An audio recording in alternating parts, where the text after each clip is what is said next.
wabarakatuh. Perkenalkan, nama saya Alfiana Nuryanti dengan NIM 304019000026.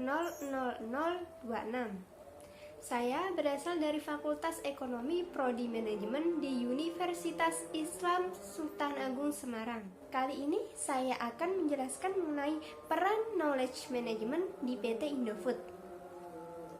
Metode knowledge management yaitu ada 4. Yang pertama discovery, yang kedua capture, yang ketiga sharing, dan yang keempat yaitu application. Kemudian ada knowledge discovery pada PT Indofood. PT Indofood sendiri menggunakan metode clustering pada tahap ini. Clustering ini termasuk metode yang sudah cukup dikenal dan banyak dipakai dalam data mining. Sampai sekarang, para ilmuwan dalam bidang data mining masih melakukan berbagai usaha untuk melakukan perbaikan model clustering karena metode yang dikembangkan sekarang masih bersifat heuristik, di mana sistem optimalisasi distribusi pada penjualan Indomie di PT Indofood yang didapat dari perhitungan data pelanggan meliputi data jarak, data jumlah pesanan, dan data status yang masing-masing akan diinputkan ke dalam sistem untuk kemudian dihitung menggunakan metode K-means clustering. Kemudian setelah itu proses perhitungan maka akan didapat hasil berupa tampilan mana saja toko rekomendasi dan toko non rekomendasi. Jika sudah didapatkan hasil demikian, maka pegawai akan mengirimkan pesanan pada pelanggan atau toko yang rekomendasi terlebih dahulu. Dengan adanya metode clustering tersebut, Indofood bisa mendapatkan informasi-informasi strategis seperti tingkat penjualan per periode, ketersediaan data penjualan yang besar, dapat menentukan strategi promosi yang baik pula dengan cara memilih pelanggan yang prioritas, dan dapat mengambil keputusan yang tepat dalam menentukan strategi pemasaran produk makanan yang akan dijualnya. Untuk dapat melaksanakan hal itu, perusahaan memerlukan informasi yang cukup untuk dapat menganalisa lebih lanjut. Kemudian dalam knowledge capture di PT Indofood, dalam menghadapi para kompetitor lainnya, PT Indofood harus memiliki strategi dalam hal pemasaran. Salah satu contohnya analisis strategi yang digunakan oleh PT Indofood adalah dengan menggunakan marketing mix. Adanya ancaman pendatang baru atau threat of new entrants untuk industri mie instan kemasan, kemudian masuknya pesaing baru dapat dikatakan tidak mudah.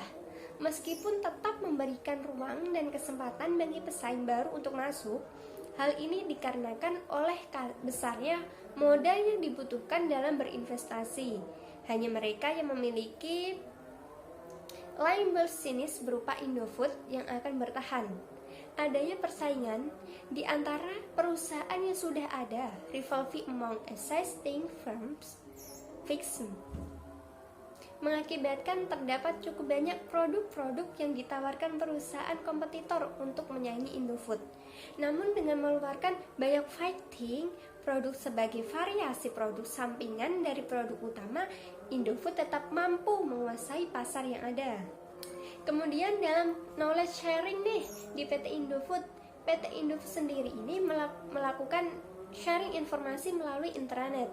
Data dan informasi yang ada nanti akan disaringkan untuk saling membantu sama karyawan sebagai suatu tim dan bekerja sambil memanfaatkan knowledge yang ada. Sharing data dan informasi tersebut dimanfaatkan sebagai sarana komunikasi sebagai tempat bagi semua karyawan untuk mengeluarkan apa yang dimiliki termasuk permasalahan dan kondisi di lapangan demi membuat kebijakan yang lebih sesuai. Data-data tersebut harus mudah diakses seperti melalui telepon genggam nih. Terlebih lagi bagi BOD Indofood agar mereka dapat memanfaatkan waktu dan tetap mengetahui info atau kabar terbaru tentang Indofood itu sendiri. Kemudian ada knowledge application di PT Indofood. PT Indofood sendiri menggunakan media monitoring online sebagai knowledge management dengan membuat database khusus corporate public relation, di mana data dan informasi yang didapat dari media monitoring online akan disimpan di database corporate public relation berdasarkan topik-topik yang ada, kemudian difolderkan setiap bulannya. Data yang ada nanti akan disimpan nih berdasarkan topik agar mempermudah mencari data tersebut kembali. Selanjutnya, data-data dari news media monitoring online yang dilakukan CPR dalam aktivitasnya memonitoring media dapat diupload di portal Indofood sehingga seluruh pekerja Indofood dapat mengetahui informasi apa aja nih yang terbaru dari dalam dan luar Indofood. Selain itu, Corporate Public Relation juga memiliki backup data di server IT.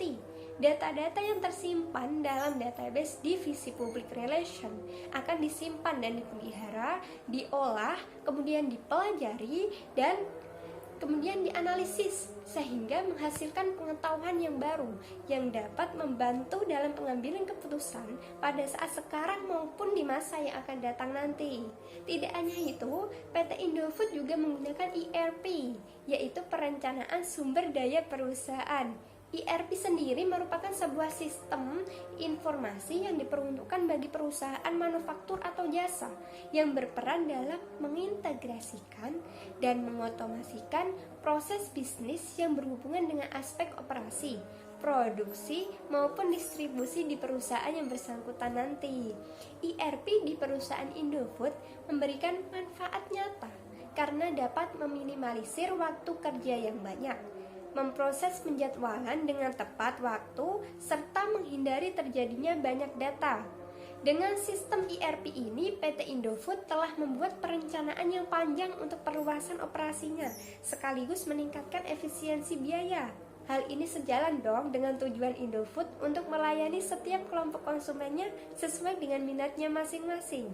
Sekian penjelasan dari saya, terima kasih sudah menyimak. Jangan lupa di like, comment, and share ya. Thank you for watching. Wassalamualaikum warahmatullahi wabarakatuh.